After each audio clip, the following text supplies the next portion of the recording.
Welcome, guys, to the episode. So today's episode is going to be a little bit different. It's going to be a little bit on the interesting side. We're going to be talking about something, which is, I mean, if you think about it, if you're in the internet space, you've probably seen this. If you're a business owner, whatever it may be, you've probably seen the position where someone's like, you know what, if you buy my course on AI on how you can make $1 million using artificial intelligence or your money back guarantee and all this stuff. And you're like, oh my God, yes, absolutely. Yes, I want to make $1 million. Yes, let's go ahead and buy the course. Yes, let's go ahead and see what this course has to offer. And then you go ahead and buy the course. And then you're like, you know what? Life didn't change. You're buying another course, life didn't change. But you know what's interesting today? We're going to be tackling and we're going to be actually going, not even going after, but basically seeing the internet online e-learning space. And we're actually going to be, comparing to the fact that only about 5% of those courses actually ever get finished. And you got to be thinking about it also. It's another thing we should think about is, do you just need one course? All right, I want to be covering this word. Do you just need one course? Is one course going to be the secret to your success? Or are you going to be needing multiple courses? That's what we're going to be talking about here today, guys. So do me a favor, hit the like button if you believe that this video is of value to you. Hit the share button if you want to share it to a friend. And also, if you are on Spotify, hit the follow button as well. And there should be also a Q&A on what you think about this episode. At the end of the episode, just let me know what you think. And also give me feedback as to whatever content you want to cover. You can leave the content in the comment section below. So let's go ahead and do a few things here. So one of the few things I want to do is I want to go ahead and share some stats, right? I'm going to go and share some stats on basically the online course completion. So this is basically we're looking at the online course completion world. So there's so many ads on this webpage. It's not even funny. So according to studies, right? According to studies, the completion rate of online courses is between 5 to 15%, and that MOC is just basically max online, courses available, open online courses, right? So 5 to 15% is the completion. So let's put it into context, right?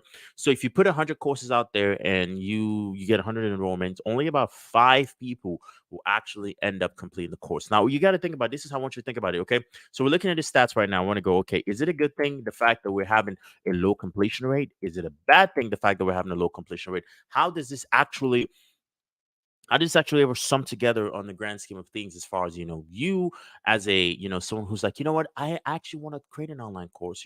I believe, I want to create an online course. I believe I have something of value to offer people. And you gotta I'm also here's another thing.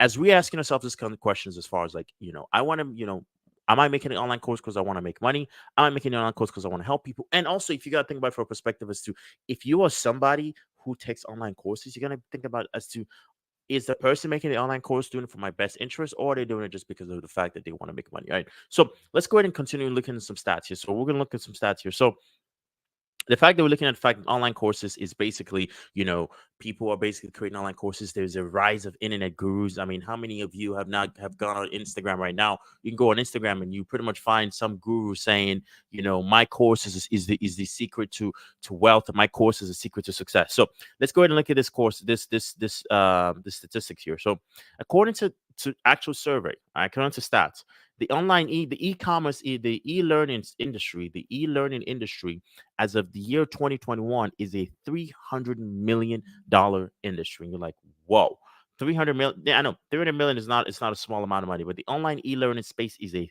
$300 million industry, right? So if we're looking at the statistics here, right? So the e-learning market size is projected to grow from 315. Oh, I said 300 million. My bad. 315 billion. My bad, guys. Listen, my bad.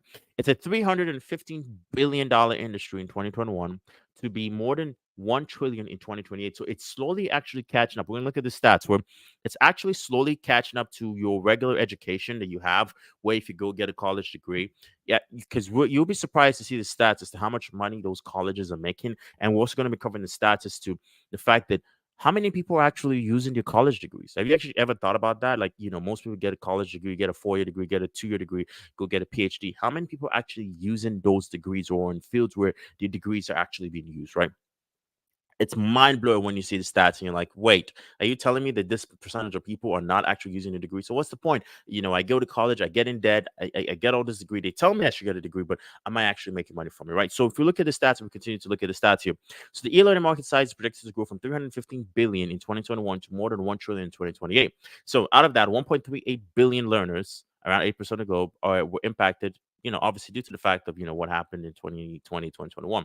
So if you look at the perspective, if you look at it as it continues to go here, so there are over 220 million registered massive open online courses. So that's what MOOC means. And there's 220 million registered MOOC learners across the globe, right? 220 million, right? So there's 220 million people registered to a $315 billion industry. What does that mean? That means that most people are selling their courses for 100, $150, $200. If you look at it, the average price of most online courses, I mean, you have courses going for $97, you have courses going for $197, and you have some people even charging, in the tens of thousands of dollars based off of who you are and based off of who you've achieved, right? So, in the concept, the reason why I'm sharing the stats with you is because I don't want you to come from a perspective of, is man talking trash about the industry. What I want you to understand is, I want you to understand the fact that you can 100% make money in the industry. 100%. There's no two questions about it. You 100% can make money in the online e-learning space. The online e-learning space is a space in which there is money to be made. The opportunities are unlimited. Because the thing is, this is most people want to learn. Most people want to learn. I was having a conversation with someone a few days ago, and we had this conversation. Was talking about basically the success rate and how most people don't really use online courses. And I actually was paying attention to him, and I was like, you know what? He does make a good point, because most people who get the courses, they don't have the time to complete it, and then they just paid 297 for it, or 497. Now, does that mean that the course does not work? It's not that the course does not work. It's the fact that when there is no one-on-one interaction, you don't have anyone to interact with. You don't have any. It's not a traditional setting where you have a school or whatever it is, or class to go into. There's less of, it's almost like for you to actually be able to finish and complete the course, there's a huge amount of discipline that's required, because you got to stay focused, because you got to be in a position in which you're actually showing up and actually doing the courses. And most people don't show up and do the courses, right? So the problem is not really the fact as to, is it the course creators? Because there are definitely people out there that create really shyster courses. The people out there that create courses that you're like, dude, I don't even want to be bothered even the slightest bit, whatever your course is, because I know that this person, whatever their course is insane. I personally, I'll tell you guys this. So initially, during the start of, I would say late 2021 and late 2022, I was creating some courses on the software Go High Level, right? So Go High Level is a marketing tool, marketing software for you to basically automate your marketing resources, right? So I was creating a Go High Level. I was creating some tutorials on it, and I was actually going to create an online course and do a paid online course. I was actually going to charge money for it. And then I started to realize, I was like, okay, I don't really want to put, I don't want to really want to charge. And I actually made the course twice. I never put it on the market. Twice I made the course. I never put them on in the market, because I just kind of was like, I know a lot of people are not going to watch this. I made other courses in the past, and people did watch it, but it's just the fact as to, unless you're making a mini course for like, an hour, to retain somebody's attention for a 4 or 5 hour course is insane. Even though this that 4 or 5 hour course might have the knowledge for them to basically supersede and get enough information to be able to beat and overcome wherever it is that they are in the current state of their career, right? So there's information, but honestly, what I kind of saw from a perspective was like, I was like, oh, you know what? It's better to just give the course and training for free, right? And then if you see value from it and you want to work together, then it's better to work together from that perspective, because as everyone knows, information, the moment you put it out there, has changed, because we live in an AI world. So what does that mean? That means that there's new information that's coming out on a daily, hourly basis. There's more information that's coming out, because people can just create new products using artificial intelligence. I could use AI to create as many software products as needed, right? So when you kind of look at it from that perspective, it's like, now you're looking at it from the point is, the moment the information comes out, it just becomes outdated, right? So the reason why I'm kind of I want to share, I'm sharing this data with you guys, and I want you guys to pretty much look at it, is I want you to look at it from the perspective of the fact that the e-learning space is a space in which there is wealth to be created, but you have to understand and come to the realization that there's a lot of people that are not going to take the course, and the success rate of the people who take your courses are lower, right? But you got to be true to yourself, saying, you know what, if they don't succeed, now is it the consumer's fault? Maybe they just didn't watch a course. But you also want to come to the fact is to, when someone consumes your entire online course, how much value did you provide them? Right? Is it the census to, it's like, how it's funny. It's like, you have all those what do you call it? Online course creators that are like, um, this course will make you a millionaire, right? And then you take the so-called course that will create your millennium. You don't become a millionaire, but the person becomes a millionaire by selling it. Remember, I covered the if you watched a few episodes, I believe that was 3 or 4 episodes back, I covered the guy named Samuel Brennan. So Samuel Brennan was basically the first millionaire ever created in California. Okay, the first ever millionaire ever created in California. Now, his story was very, very interesting in the sense as to he was the first ever millionaire, okay, ever created in California. But the way he made it was he made it in 1846 during the gold rush, right? So we had the gold rush where there was I believe it was John Sitwell or Sutter. I think it was Sutter. There was gold found in this. There was this guy, John. There was gold found in his well in his backyard in 1847, 1847 or 1848, because I remember he went broke in 1852 because there was what is the word, too many people came to California. But Samuel Brennan basically found out in 1847 or 1848 that there was gold in this man's place, right? He went to the well, and I believe that was Coloma, I believe, was the city in which this was found at. So he found out that this there was gold. He went there, got the pieces of gold, went to San Francisco. I believe it was San Francisco. Yeah, he went to San Francisco, took out his hat, and it was like, hey, gold, gold, gold, right? He was like, gold, gold, gold, basically telling people, hey, I just found gold, and come with me and I'll show you where the gold is. So people immediately trusted this guy because he's literally going to show them where gold is. And he actually, you know what's the word I'm looking for, actually showed up and proved up his, he actually backed up his word and actually took them to where the gold is. But the main problem that they had was that they were like, hey, I need shovels. I need a shovel. I need basically a way to be able to shovel the gold. And he's like, you know what? Here's a shovel. I'll sell the shovel to you. And I believe he was selling the shovel for about 36 bucks, 30 bucks. To give you a context, the average person made about $2 per day. $2 a day, and he was selling his shovel for $36. His store was coming out with about $5,000, which is equivalent right now today is about $120,000 per day was what he was making selling shovels. Now, people were actually making money selling with the gold, but there's so much gold you can carry, and if you have so many immigrants, so many people coming into California, because there was about 300,000 migrants at the time they came to California, right?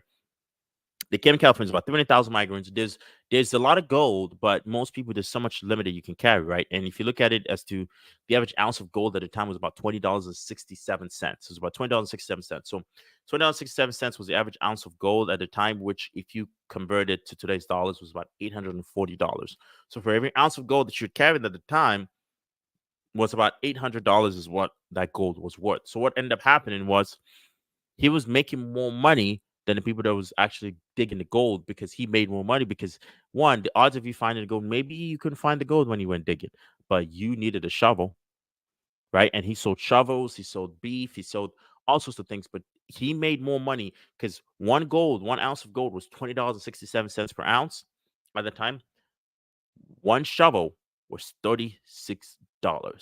So people saw it as a no-brainer because like, hey, all I need is one shovel. If I pay for one shovel and I get 2 ounces of gold, I made my money, right? But the way he looked at it was he sold the shovel and he became the millionaire. So I covered that in a few days ago, and I was like, do you want to be the person selling the shovel, or do you want to be the person digging for gold, right?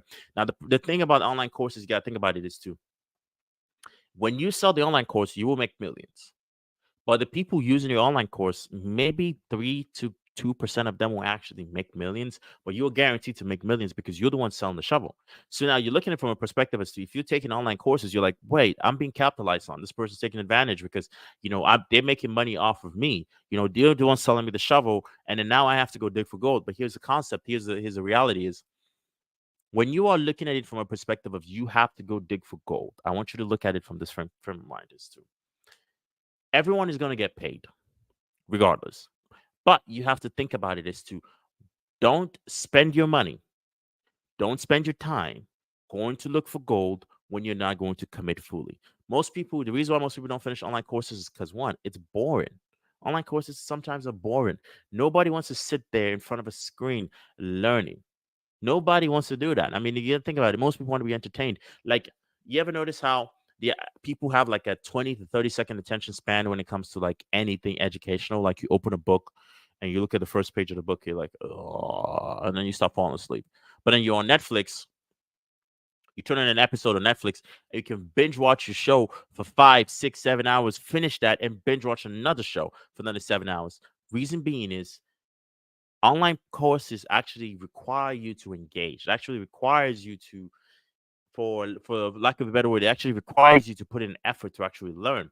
But if you're watching movies and you're just mindlessly entertaining yourself, it's just kind of position us to there's really no work needed. There's nothing that's needed to be done. You just literally just have to just sit there and let the online course basically run its course and let the online course basically do its thing, right?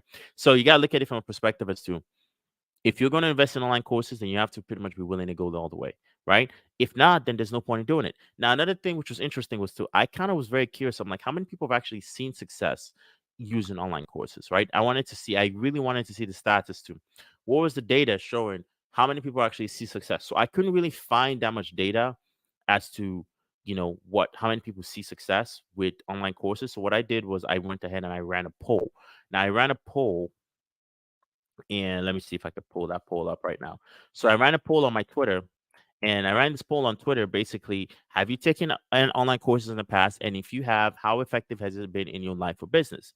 So we have 28% of people. We had 560 people voted. It said I have, and it has helped. We have 28.1%. Right. I never taken an online course, which is 18.7%, and I have, and it didn't help, which is about 53%. So we have about 53% of people who actually did not see any results taking online courses, and then you had 18.7%, which is never taken an online course. And then you also have now basically 28.1%.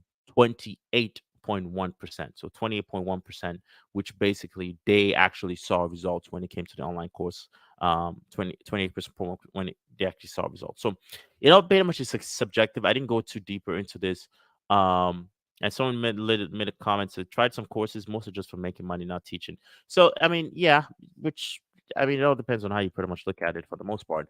But now we're looking at it from a survey here. We're looking at it from a stats standpoint as to not a lot of people are seeing results in online courses from a consumer standpoint, right? I'm looking at it from myself, me personally as a consumer. Most people don't see, and I've taken a lot of online courses. I've paid for courses, and I would say this: I do not talk bad about the course content created because then again, it's like if they've seen results, success doing it, and it actually does work for them, then yes, it worked for you.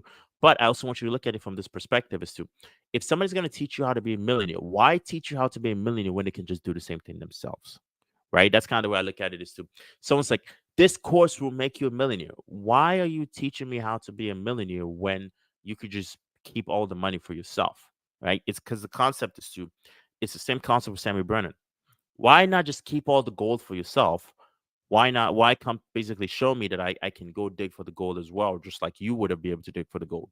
The reason being, it's very, very simple. The reason being is when you are saying, here's how to be a millionaire by taking my course, all you're basically doing is, and this is where you got to be smart about it, is the system is pretty much outdated. Because when someone is teaching you how to make money with AI, the system is pretty much outdated. It's not really like you can still make money with AI, pretty much, but when someone is teaching you something, they're like how to be a millionaire, how to do this, it's because they're not doing it anymore themselves because they've already how they call it milked the mind dry. They've actually gone out there and they've actually done it and they've made the money. Now they're just making more money by trying to sell you the secrets. And then you have a lot of people that pretty much like, go do it. And I have nothing against courses. I think 100% you should be learning from other people because you will go so far in life by your own knowledge. You need other people's knowledge. You need other people's impact in your life for you to actually be in a position in which you can actually reach the desired goals that you want, right? Which is something I want you to keep in the back of your mind there, right? So as we kind of go ahead and look a little bit deeper, look a little bit deeper into stats, right? I want you guys to kind of look at this stats, which is kind of interesting. So we're looking at stats, and the stats here I want to kind of show here is basically the trend in e-learning, right? So there's a trend, there's a huge trend that's going into the e-learning space. So let me know how the feed is, guys. Let me know how this feed is. But there's an e-learning trend. So people are increasingly accessing online courses to help them navigate today's ever-changing labor market because most degrees, the moment you come out with the degree is pretty much already outdated, right? Online learning platform Coursera recorded 20 million new students registrations in 2021. So it's 2021 data. The highest rate of new learner growth online came from emerging economies, right? Online learning is an important tool helping to close the widening gaps, skills gap, right? So we can pretty much go into that. But if we look at the gap right here, so there's a 20 million increase extra since 2021. So this is, if you look at the data, the chart here, this is 2016 is about 21 million. 2017 there was about 28 million. In 2021 you have basically you have registered learners of 92 million, and total number of enrollments in general since 2021 was about 189 million. Okay.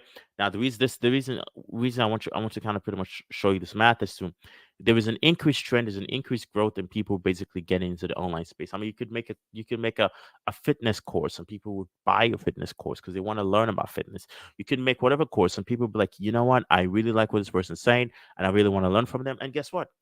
Boom, you'd have people sign up for it. So there is an increase, and there's a continuous increase in the basically in the course space, in the online e-learning space. So there is no market cap as far as you for someone who wants to sell a course, for someone who basically wants to sell the shovel as to how much income you can make on the income potential. But also, if you're somebody who basically buys courses, just kind of be very careful so you don't end up getting taken advantage of, right? So now, which is also interesting as to, because I'm looking at the math, I'm looking at it in sense as to, since 2021 now, remember in the beginning we saw the stats and the data that it's since 2021 it's grown to be a 321 billion USD, 321 USD billion-dollar industry. Okay, which 321 billion, for context, guys, is basically the GDP of most countries.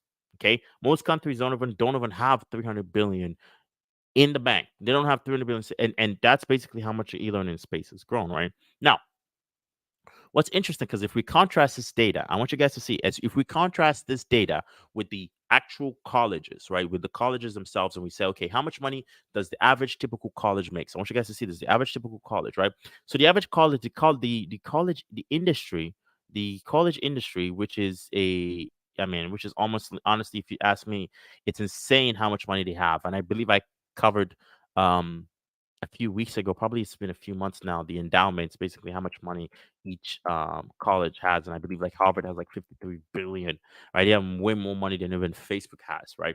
So in 2020, 2021, the total revenues, if you're looking at this data right now, so the total revenues at degree granting post secondary institutions in the United States were 993 billion. Okay, 993 billion. That's how much money you got colleges making from 2021, 2022. So if you want to look at these numbers now and say, you know what, colleges are making 993 billion. That's not a small amount of money. That's not a small feat to say, you know what, a company is making 993 billion, because 993 billion, I mean, as you say, it's almost $1 trillion. It's almost $1 trillion. That's like the income of Elon Musk multiplied by four, or something like three or four, to basically kind of put into account how much money colleges are making in annual revenue, right? So, and then you have basically the you basically have the e-learning space now catching up to it at 321 billion. So if they're catching up to you at 321 billion, and then you're looking at it as overall, the the industry, the educational space is a multi-trillion dollar industry, if you ask me, my personal opinion. It's a multi-trillion, regardless of how you go. Because the thing is, this is, from birth, we've always been educated, right? People want to learn. You just got to make it in an entertaining way that you can actually retain their attention. And if you can find a way to get the government to back your, if you can, if online courses could get accredited, if you could get your online course accredited, oh my God, that'd be crazy. And people can actually get a loan for it. You can charge as much money as you want, because if you look at it, the I want to check this, I want to see the stats. So the charts data showing basically showing college price increases, so tuition price increases. So I'm very curious to see what this looks like. I am very curious to see what the tuition. So this is basically going to show. I'm trying to see. Okay, I think I found the chart here. So we're gonna look at a 20-year college increase in over the past 20 years. Let me go ahead and share this screen so you guys can pretty much see it. So if we look at this number here, right? So average tuition among national averages. So basically, let's look at this. This chart below shows 20 years of tuition changes as reported. Basically, 20 years of changes reported in the US by 440 ranked national universities, including the best college rankings. Tuition fees are displayed, blah, blah, blah. So tuition and fees at private national universities have increased 134%. Out of state tuition fees at public universities, 141%. In-state tuition fees at public national universities have grown the most at 175%. So if you look at it, the color is private. I'm pretty conservative. Many of us are here in rural America. That's weird. That's ad. I don't know why that ad started playing for some reason. Um, but average tuition, basically, I'm gonna find a way, guys, in the future to basically get all this data, screenshot it, and put in a different like a PowerPoint presentation, so we can kind of use that as a PowerPoint presentation as opposed to like visiting the actual web articles, and then you have to like bother yourself with all those ads.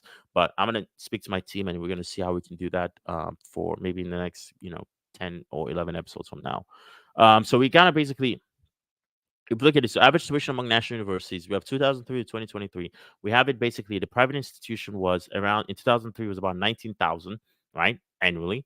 And then in 2008 it was about 25,000 annually. And then in 2013 was about 31,000 annually for private, 38, and now it's at 44. It's insane that they're charging this much money for degrees that most people don't even end up using, because if we look at a statistic data, I want you to think about it. I want you guys to think about how many. What? Just let me know, guys, in comment chats, whatever, wherever you're watching this. You can even write it down. How many percentage of people do you think actually are using their degrees? If we look at this data, to only 27.3% of college graduates, 27.3% of college graduates are actually using your degree in the field of work, are working in the field of your degree. 62.1% of college grads don't work in their major field, and 30% of people with a bachelor's degree say they would have chosen a different major. Okay, and 48% of college grads with arts degrees say they would have studied something different, and 24% of those engineering degrees say they wish they had studied something different. And you have 84% of college grads have trouble finding work. So let's look at this data here, guys. Let's look at this stage. And it says if you go 34% college grads could have been hired in the current jobs by getting a degree. Think about this. Okay, this is insane. I'm sure you guys look at this. 34% of college grads could have been hired in their current jobs without getting a degree, which means the same job that you currently have, you could have gotten that same job without getting a degree. But let's look at the stats here. 84% of college grads are finding issues finding work. Okay, 84%. That's a mind-boggling number where you spend $44,000 for a degree, you get in debt, you still have student loan payments that you have to pay for. It's building at a 7, 8, 12% interest rate. You still have to pay for that. And the more you defer the loans, the more it's still racking up. You still got to pretty much pay off the debt, but you got a degree that you're not using. And then you're like, okay, why did I do it? It's because most people do it because obviously it's the next step in life. And there was this sense of personal accomplishment when you say, I am a college graduate. I have a piece of paper that said I went to college. And I think, you know what? My 2 cents. It's important, and I think it's great to go to college if you're going to go to STEM. Science, technology, math, all those things. I think it's important if you're going to go into a STEM field. If you're going to be a nuclear physicist, if you're going to be an astrologist, if you're going to be a doctor, if you're going to be a lawyer, I think it's absolutely yes, I agree. College is definitely important. But if you're going to go get some degrees that are like arts and something, like my brother got a business degree. I'm like, why do you go get a business degree when you can go start a business? You know? Why go get a business degree when you go start a business? Go start a business. You learn more by actually doing the business than actually going to college and getting a degree, right? Why don't you put in 44,000 and then go start a business and then just see how it works? That's let you learn business in the doing, not by you going to college and then they teach you entrepreneurship or they teach you degree or they teach you whatever it is that you believe that they're teaching you, right? So that's basically the key concepts there, guys. As you kind of if we kind of dive into the data and look at it here. So you be the judge, okay? You be the judge here and tell me as to, because most people believe like people selling online courses are in the wrong and they're taking advantage of people, but you also look at it from the perspective as the college degrees have gone up from 131% on the private side to 175% on out in-state tuition. If you're looking at it from that perspective, and then you look at the fact that colleges are making 900, almost $1 trillion a year. And then you look at it from the fact that the average college tuition is 44,000. And look at it for the fact that 84% of people are starting to get a job, and 34% of people could have still gotten that job if they didn't have that degree. Then you kind of got to look at it from a perspective. I want you to look at holistic perspective here and go, who is right and who is wrong, right? Which is better? Because you could talk trash about the people selling online courses and say they're taking advantage, but colleges are doing the same thing as well. You could say, what's the point of going to school? But in the online, but then again, if your doctor didn't go to college and then just showed up and like, hey, I've never done this before, never read anything, never been taught anything, I'm gonna cut you open. You're like, whoa, absolutely not. So then again, I think that there's a time and place for colleges. I think that they're necessary. That they're necessary if you're gonna learn something that actually is going to be a on-demand skill. I think they're necessary for that one. And I also think online courses are necessary because at the end of the day is we need mentors, we need other people to learn from. But you have to understand that when you're buying online courses, you got to come from a perspective of you might need to buy more than one, two, three, four because there's gonna be those courses in there that really don't make any sense. And then if you're looking from a perspective of, hey, I sell online courses, yeah, you're gonna make a lot of money, but also have in the back of your mind that most people are going to take this course and not finish it. But you want to make sure you put the most value in there. So if they do finish it, they do see success. Even if it's 20 or 30% or 40% of what you've achieved, you still want to be able to basically provide value. And if you're not a millionaire and you're teaching people how to be a millionaire, don't stop that. Don't do that. Don't do that. But that's pretty much what I got for you guys here. Let me know what you guys think about the video. Like I said, if you believe this video is of value to you, please just do me a favor. Share this video with someone who you believe is going to benefit from this video. And if you're on Spotify, please don't forget to follow. And thanks again for everybody watching me today. And like